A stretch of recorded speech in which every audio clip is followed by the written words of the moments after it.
eat things sacrificed unto idols.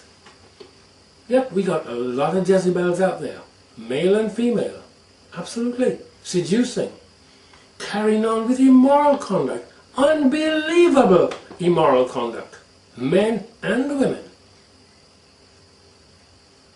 in the church. Let's not worry about outside, I keep saying. It's a serious matter. Because it says in verse 21, Revelation 2, "And I gave her space to repent of her fornication, and she repented not." Of course not, she was loving it. "Behold, I will cast her into a bed, and them that commit adultery with her into great tribulation, except they repent of their deeds." Great tribulation. As I said, when Burma hits Britain, that will be great tribulation. When Burma hits the United States, and not just the central states, but the whole place. We are so destitute of truth, we are so immoral, we are so wicked, we are so evil, and we are saying there's going to be a great revival. A revival to what? I'm telling you there's going to be a great judgment.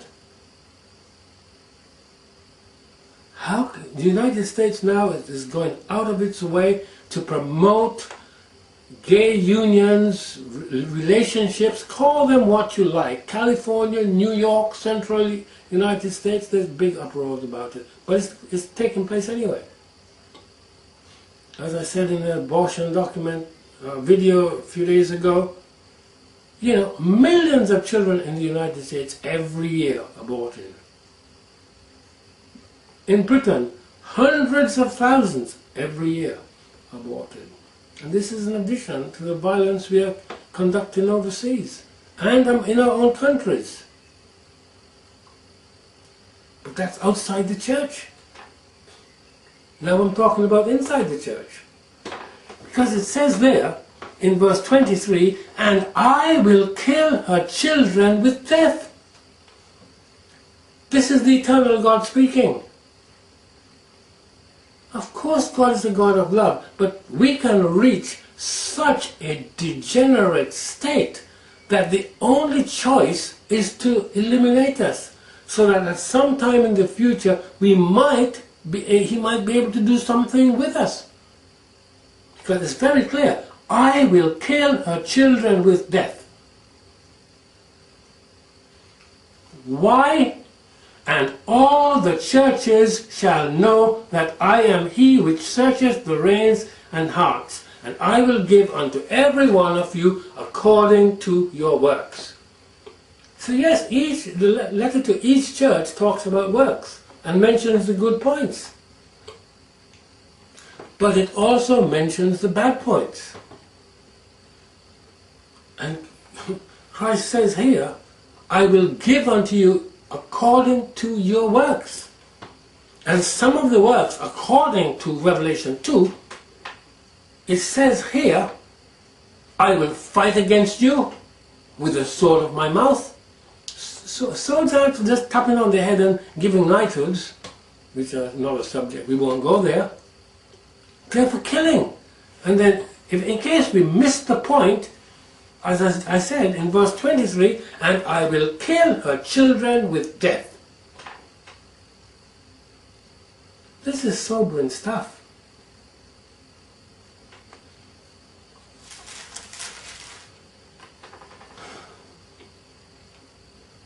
And how is it going to happen? Everybody's waiting for the rapture. I've already said, the rapture, as is taught in the churches, is false.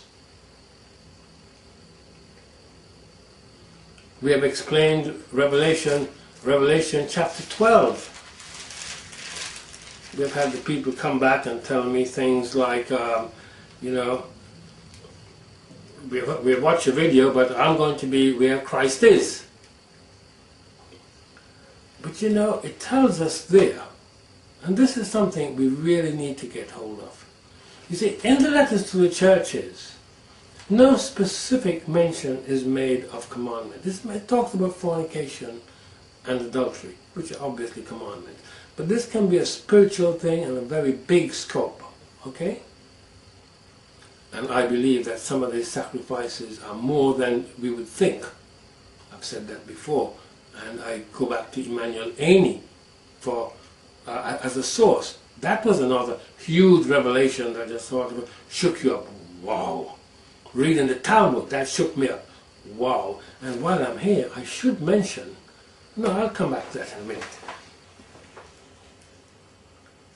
Now, in Revelation 12, which again deals with the entire Church of God, it tells us there about a man-child who was to rule all nations with a rod of iron.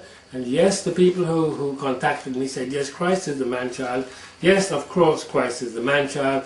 But as we will see, the church, the stronger part of the woman, is also the man-child. And both Christ and the man-child will rule together. But the point I am making is, you've got the man-child. This is in verse 5. In verse 6, you've got the woman who flees to the wilderness. And then, in verse 17, you have the remnant.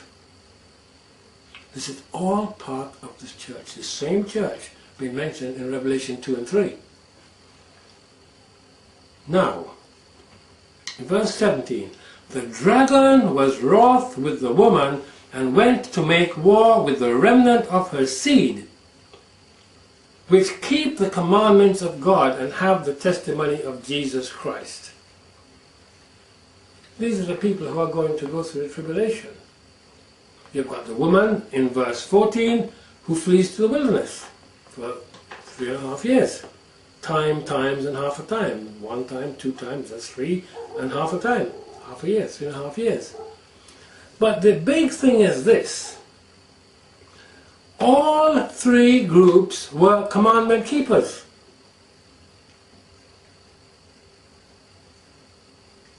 And it was not enough. So you see, to be a commandment keeper is not enough. And to those people who think that because I am saying if the eternal God says something is important, it is important. Therefore, if he says, remember the Sabbath day, we obviously immediately choose to forget it. If he tells us don't carry out the pagan practices like Christmas and Easter and Halloween and all these things, don't eat all those unclean things because you've got to be clean, you've got to be pure, you're designed to be my temple. We say, no, Lord, it's okay. Just let's do this. I'm loving this. I'm really, really loving this. But, you see, the man-child is caught up to the throne before the man-child and Christ returns down to rule from Jerusalem. The woman flees to the wilderness. The remnant go through the tribulation head on. Head on. So, keeping the commandments was not enough. I'm repeating it because we need to get it in our heads.